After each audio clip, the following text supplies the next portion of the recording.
Hi YouTube and welcome back to my Sims meets Dragon Age, where I've got Fenris and Anders from Dragon Age 2 basically in a relationship in The Sims 4 here. And you'll see, if you are a Dragon Age person at all, you'll see there's Zevra and Aranai here as well. We saw Colin and Dorian from Dragon Age Inquisition, and I've got a Zevran here as well from Dragon Age Origins. And so I've created a bunch of Dragon Age characters here from various mods and stuff that I've downloaded.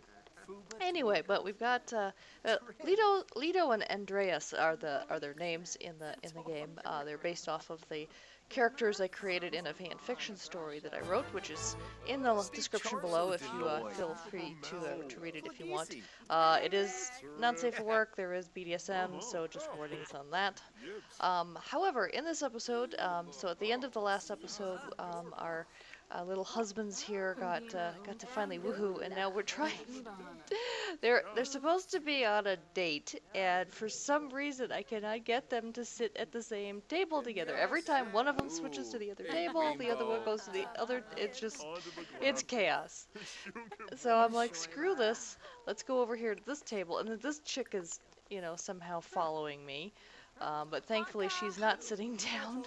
I'm like, will you people stop? Because every time one of them sits down, someone else sits down with them, and there's not enough time for the date to sit down. Oh, it was kind of funny. Anyway, so now we finally can start the date, and you can see up in the top left corner there the date progress and how things are going and all the different things that we're needing to do. Like, we need to socialize, we need to joke. It would be nice to get them both flirty. Right now they're both happy, which, happy is a good place to be at a date, but flirty is better. So, we're gonna do what we can to be flirty. But we need to be doing jokes. So joke with your date. I need to do 3 jokes with your date. So, just kind of hanging out and having fun and stuff. And it's kind of funny because, they are husbands, but they actually have, or at least I think it's Andreas who has the goal of being, he's like a romance. He's a romantic, and to fulfill some of his personal life goals, he needs to go on 2 dates. So, why not? Married people can go on dates too, can't we? I say we because I'm also married, so. Although technically, I don't know. I guess my husband and I go out dates. We go out to dinner, but we do go out to dinner quite frequently, several times a week. But it's just part of the culture of where we live. Like, everyone goes out all the time. It's a thing. Alright, so we did enough joking with each other. Now we have to have deep conversations, so we've got to do that. They still haven't gotten to flirty. So, although Lido's gotten switched to confidence now, so he's confident. I guess being confident on a date's not a bad thing, as long as you don't go into arrogance. Because if you're overconfident, that's almost as bad as being underconfident. But to be perfectly honest, confidence is a good thing on a date.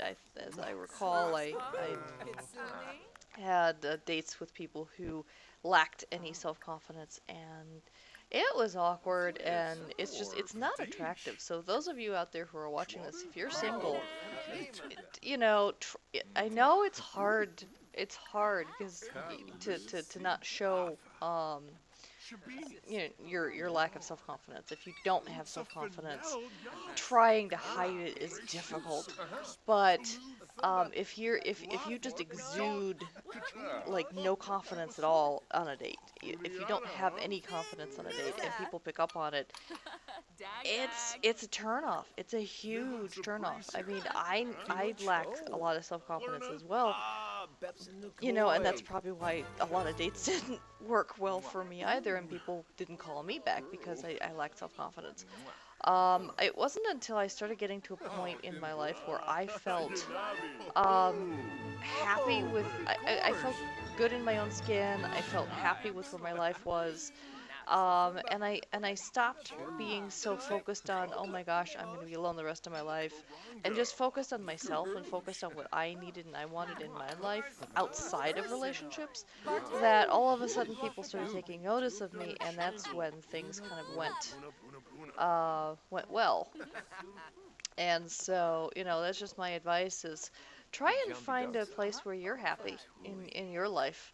And then you'll have more success finding someone else. All right, so now we're going on into so we've met the main date goal of socializing. We still haven't hit flirty yet, but I think that's a good start to getting flirty, let me tell you. Oh, yep. All right, boom. We hit flirty. So, and we're almost at the end of the date. I mean, you can see the progress bar.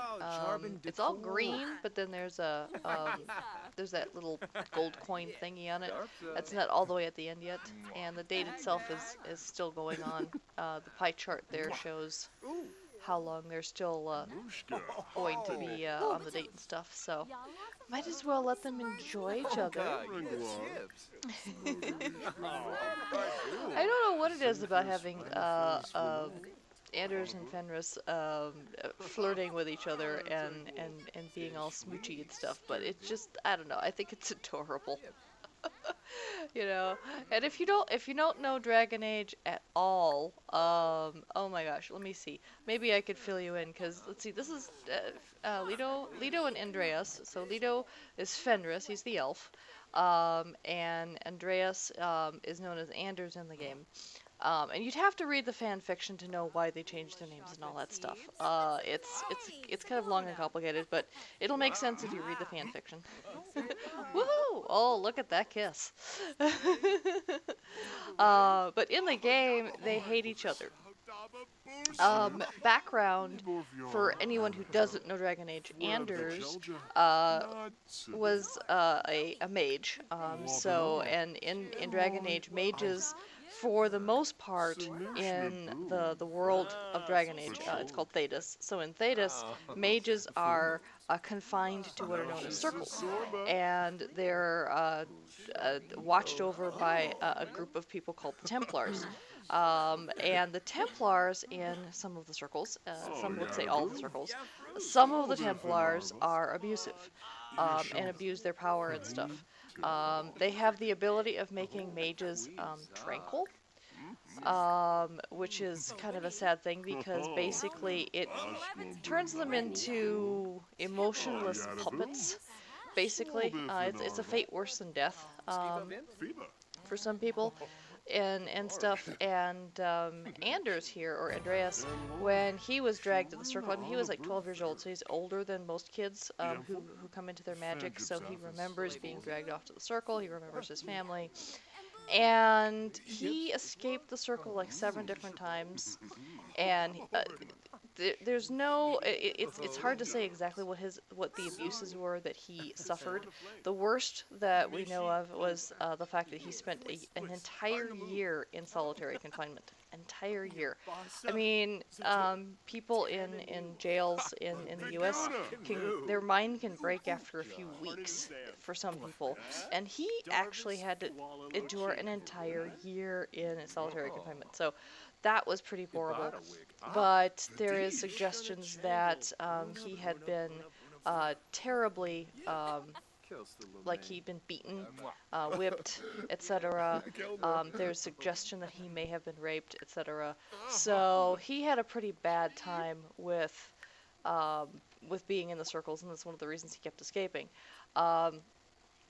Backstory on Leto, who also goes by the name of Fenris. His original name was Leto, but then he was a slave in the country of Tevinter, and Tevinter is where mages actually rule. It's the only place where mages are free, and they're the ruling class, and they keep elves as slaves.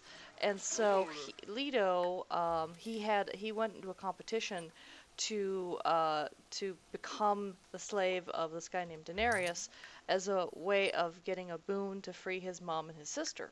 So he won the boon, and Denarius carved this stuff called lyrium into his skin. Lyrium is this strange substance that, long story short, it has something to do with magic, and I won't go further than that because we're still not entirely sure exactly the whole backstory with lyrium is at this point.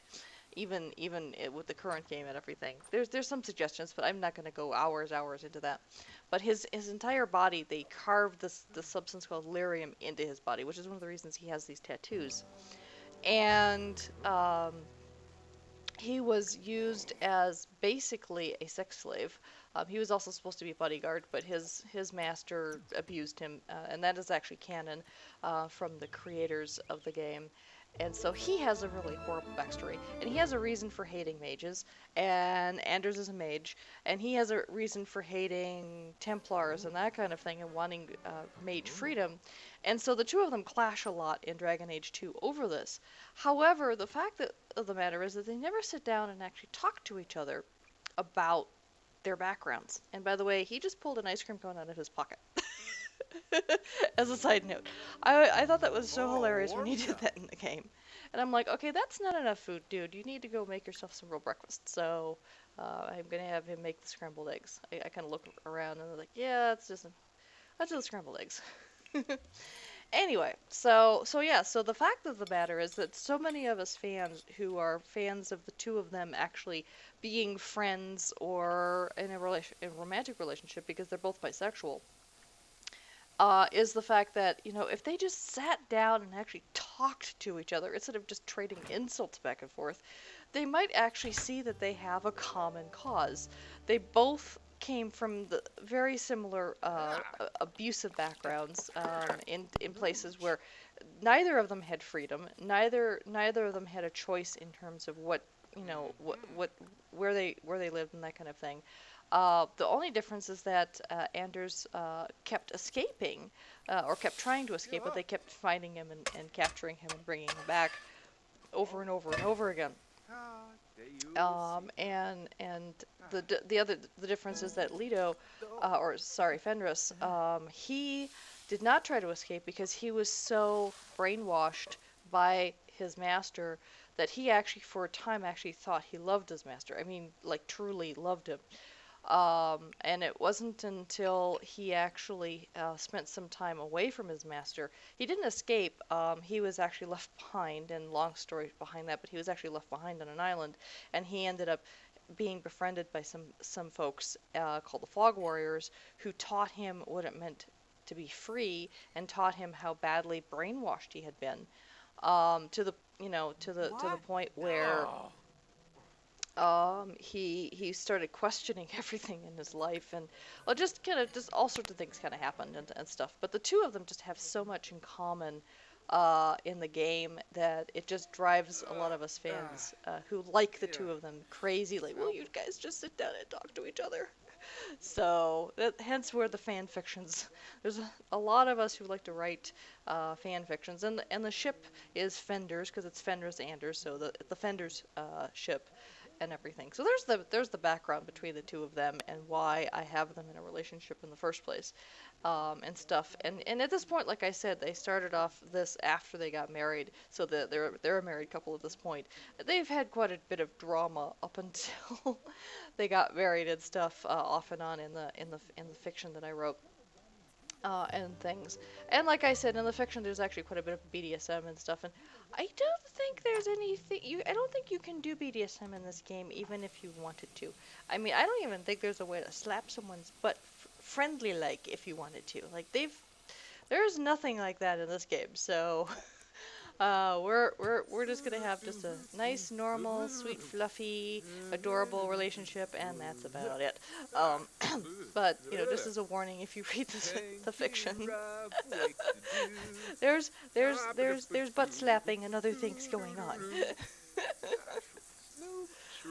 And so right now, he actually, I think, because he's got the doctor career track now, he doesn't go to work for another 2 days, so he's just kind of sitting around being a house husband, while poor Lido has to go to work, and Lido's a secret agent, is his career track, and with Andreas over here, he's the medical career track. We actually get to go with him as he treats patients and stuff. That's gonna be a few more episodes in still. I played for an hour and he still hadn't started work. So, oh yes, good boy. He has to pee. Anyway, so yeah, so it's gonna be another 2 episodes after this, and then finally on the third episode after this, I'm hoping that we'll finally be able to go with him to work, because his career is not a rabbit hole career, where Lito's career as a secret agent is a rabbit hole career. So we still have a bunch of rabbit hole careers, and then we have some that you can actually take them with and stuff. And like I think I said yesterday that Leto could have been a detective and would be not a rabbit hole, but to manage both of those at the same time is tough. So I decided not to do that. Oh, and here, look, Andreas had to pick, the first book he picks off the shelf is a book about cats. And it is very well known in the Dragon Age community that Anders loves cats. He's obsessed with cats. And so I did not even tell him to pick up a book about cats, but he picked up a book about cats. It's like, it's just too perfect. I just love this. Anyway, here we go. Leto's just coming home, and I think this is about time for me to start signing off. Thank you for joining me. Please give a thumbs up, and until next time, take care.